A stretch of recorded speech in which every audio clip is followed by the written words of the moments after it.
रामकृष्ण परमहंस के पास एक व्यक्ति आया और उनसे बोला कि साहब मैं माँ काली को जो है सोने का हार चढ़ाना चाहता हूँ।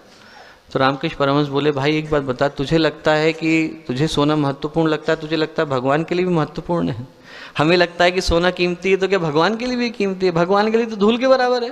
तो सोना चढ़ा चाहे चांदी चढ़ा चाहे हीरा चढ़ा चाहे धूल चढ़ा, भगवान के लिए किसी मूल्य का नहीं है। तो ये भाव मनुष्य के अंदर से निकल करके आता है, परमात्मा के लिए किसका कोई ज़्यादा उपयोग नहीं। मैं आपको बताऊं कि परम पूज्य गुरुदेव के पास एक पहले सुप्रीम कोर्ट के लॉयर आया करते थे। तो गुरुदेव, आप लोग जब जाएं गुरुदेव के कक्ष में, तो पीछे की तरफ एक अलमारी है और अलमारी में ताला लगा हुआ है जहाँ पर अभी गुरुदेव का साहित्य है। तो गुरुदेव के समय में वहाँ पर एक डिब्बी रखी रहती थी, एक डब्बा था रखा रहता था। तो टावरी जी आए एक दिन मिलने के लिए, सुप्रीम कोर्ट के लॉयर थे। उनके मन में शंका हुई। शंका ये हुई कि भगवान जाने गुरुदेव ने इसमें क्या रखा हुआ है, ताला लगाया हुआ है। तो उन्होंने कहा इसके अंदर पता नहीं क्या पैसे तो नहीं रखे हुए हैं कहीं गुरुदेव ने। तो जैसे ही उनके मन में शंका आई, वैसे गुरुदेव ने चाबी निकाली, चाबी रखी रहती थी। बोले ऐसा कर कमल बेटा, इसको खोल ले तू। उन्होंने कहा खोल के देख ले डिब्बे को। उनने खोल करके देखा तो उसमें वंदनीय माता जी की एक फोटो थी और एक चवन्नी रखी थी।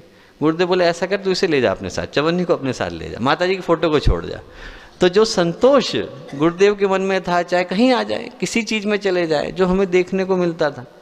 जुगल किशोर बिरला जी थे, जो बहुत बिरला जहाँ से खानदान शुरू हुआ, गुरुदेव के शिष्य हुआ करते थे। तो जब गुरुदेव ने गायत्री के महापुरुष चरणों की समाप्ति करी तो वो गुरुदेव के पास पहुँचे। वो गुरुदेव से बोले कि गुरुदेव, उस समय में 11 करोड़ रुपए लेकर के पहुँचे। बोले गुरुदेव, ये 11 करोड़ आपको देना चाहता हूँ, आप गायत्री का ऐसा मंदिर बनाएं जैसा आज तक किसी ने नहीं देखा हो, सोने चांदी का, हीरे जवाहरात का मंदिर आप बनाएं। तो गुरुदेव ने कहा कि ऐसा है जुगल जी, मैं पैसे किसी के नहीं लेता, आपके भी नहीं लूँगा, इस पैसों की तो मुझे आवश्यकता नहीं है। पर आप एक काम करो कि आप मेरे साथ चलो।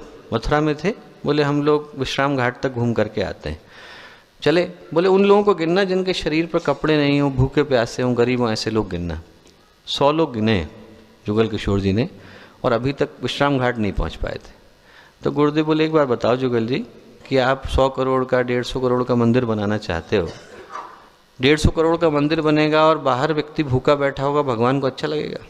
बाहर व्यक्ति भूखा प्यासा बैठा होगा तो भगवान को संतोष होएगा कि मेरे बच्चे जो है भूखे प्यासे बैठे हैं।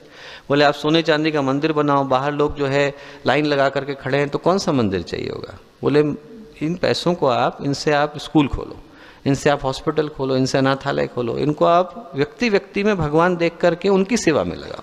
बोले यदि गुरुदेव बोले मुझे मंदिर बनाना होगा तो मैं गायत्री माँ को लोगों के हृदय में बैठाऊंगा, लोगों को चलता फिरता शक्तिपीठ बनाऊंगा, लोगों को चलता फिरता मंदिर बनाऊंगा।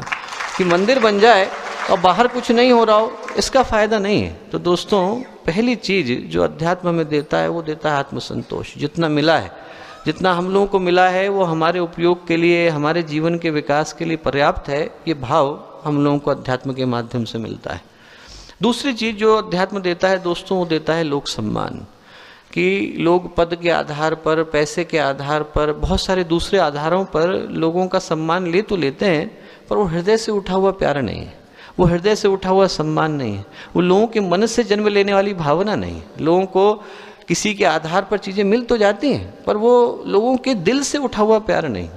आपको दिल से उठा हुआ प्यार देखना हो तो आप विवेकानंद की हिस्ट्री को उठा करके देखो। जब विवेकानंद पहली बार कलकत्ता गए तो कलकत्ता पहुंचने पर उनकी जो गाड़ी थी उसमें जुतने के लिए लोगों ने घोड़ों को हटा दिया, और शहर के जितने जज थे, शहर के जितने वकील थे, शहर के जितने भी मूर्धन्य नागरिक थे, वो आकर के जुट गए कि साहब इस गाड़ी को हम लोग लेकर के जाएंगे, हमारे अंदर ये भावना है, हम लोग लेकर के जाएंगे, इसको हम लोग अपने साथ लेकर के जाएंगे।